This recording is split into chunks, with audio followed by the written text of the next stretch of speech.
Maya. We have covered this topic many times within this channel. We have understood that Maya is a simulation, Maya has two qualities, Maya is time, space, and causality, etc. But still, there are a lot of misconceptions about Maya. So, in our recent interview, I asked Swami Aparajitananda Ji this very question, the question of Maya.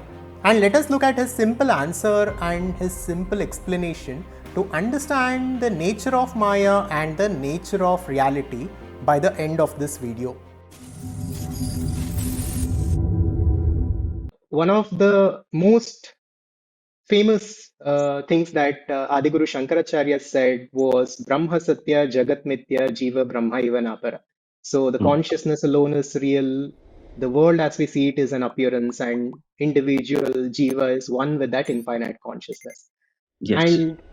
And we create a lot of videos and content around the topic of Advaita Vedanta in our channel.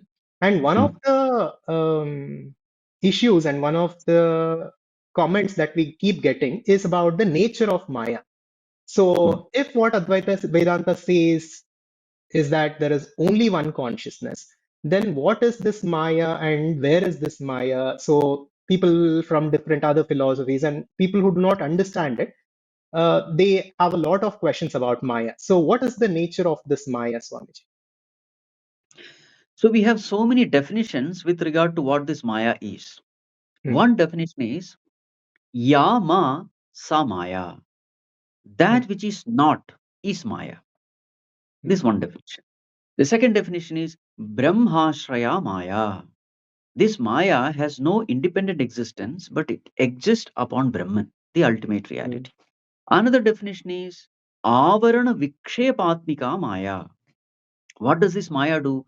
It does good. Avaranam and Vikshepa. Avarana means it covers the reality, and Vikshepa means it projects the unreal as real. Hmm, Avarana and Vikshepa. These are the two powers of Maya. hmm, Another one is Trigunatmika Maya. This Maya is made of three gunas, Sattva, Rajas, and Tamas. So now, what does this Maya do?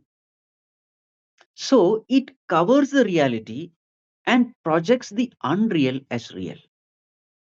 So what happens is we experience certain things, but that need not be real. So the example given is like the dream world. In the dream, we see a dream world and we experience the dream world also. But when we wake up to the reality, we come to know that the whole dream world was actually a projection of the mind, the projection of a dreaming mind. So this is what Maya does. It covers hmm, the reality. So in the dream, the waker was always there as the very observer of the dream. He was always there. But what does the Maya do? It covers. So therefore, the reality is not seen. In the place of reality, the unreal is seen. So Maya projects an unreal world. So this is how Advaita Vedanta describes. So everything which is born out of Maya also will have the property of Maya. So we say mind is born out of Maya. So if you see the mind, the thoughts, you will find that when the thoughts are in the mind, you observe these thoughts and the thoughts will vanish. So is a thought there? No, it was just an appearance. hmm. So this is what Maya does. And the immediate question that we get and it that comes to my that comes to the mind is the Mm. consciousness is described as Nitya, Shuddha, Mukta. It is described as ever free. It is ever liberated, and it is pure.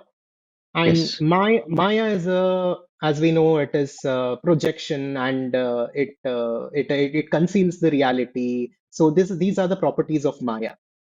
Yes. And saying that Maya is in consciousness is like saying that there is darkness in the sun. So this is kind of a contradiction. And I wanted to ask, Maya and Avidya are literally the same, right, Swamiji? Avidya and Maya. Correct. Correct. So Yes. by its nature, avidya doesn't exist. So in a way, we can say that doesn't exist and exist at the same time. So it cannot be described any further. See, yes, true. Maya doesn't exist, but it appears to exist. Exist just like Yes. ignorance. Ignorance about any subject It doesn't exist as a positive entity, but not doesn't exist also. Yeah. Correct, correct. For Yeah. example, like the blueness of the sky, they say, Huh. you are seeing it, but actually it is not there. The Yeah. mirage waters, you are seeing it, Mm. but actually it is not there. That Yeah. snake in the rope, these are all the famous examples of Vedanta. The snake in the Yeah. rope, you are seeing it, but actually it is Mm. not there. Yeah. What is there is only the pure consciousness in it. Correct. See, Advaita Vedanta is very logical and it is convincing to all. So, what is the basic principles? Now, there is a very, very beautiful commentary. It's called as Adhyasa Bhashya, Mm. written by Bhagavan Okay. Shankaracharya while writing the commentary on Brahma Sutras. So, that gives the essence of the entire knowledge of Advaita Vedanta. Mm. So, what is that? So, in essence, we will just discuss that. Mm. So, there is something called superimposition, or what we call as identification theory. So, Mm. what is this theory? When entity A identifies with entity B, the properties of B appear to be Mm. the properties of A. Mm. This is called as superimposition theory or identification theory. Mm. When entity A identifies with entity B, the properties of B appear to be the properties of A. To understand this theory clearly, let us take the example of this film theater. We enter into the theater, and then what happens? Slowly, we get totally absorbed in the movie. And then what happens? Suppose I identify with the hero. Now, hero's emotions become my emotions. When hero is sad, I am sad. When the hero is crying, I am crying. When hero is happy, I am happy. So now what happens? The movie world becomes a real world for me. The movie character becomes a real character. The movie happenings become the real happenings for me. So now, in the movie theater, if I'm crying, what is the cause of my sorrow? The cause of my sorrow is not my problems of my life. No, the cause of my sorrow is the sorrow of that illusory character in the movie. Say the hero in the movie. So if I have to put an end to the sorrow in the movie theater, what should I do? I have to do only one thing: disidentify from what I am not, identify with what I am. Mm. Detach from what I am not, attach to what I am. Vedanta says this is exactly what we have to do in our life also. So in Vedanta also we have two entities. One is consciousness, the other is matter. So anything made of five elements is matter. So the entire world is made of five elements. Five elements means space, Yes. air, fire, Fire, water. water, earth. Five elements. Anything made of five elements is matter. So the whole world is matter. The physical body is also matter because the body is nourished by food. Food is nothing but matter. Even the mind is also made of matter because when we don't eat food, when we fast, the mind becomes silent. So that means the mind is nourished by food. So mind is also nothing but subtle matter. There is only one thing which is not matter, and that is consciousness in us. And what is the nature of consciousness? Advaita Vedanta says this consciousness is infinite, it is immortal, it is bliss, it is perfection absolute. So whatever we are truly desiring is already there in this consciousness. And that is my true nature. Every one of us, we are nothing but this infinite immortal consciousness. And what is the mistake we have done? Instead of knowing myself as I am, as consciousness, I identify myself with the body. Mm. Now, according to this theory, whatever I am identified with, that I will start experiencing.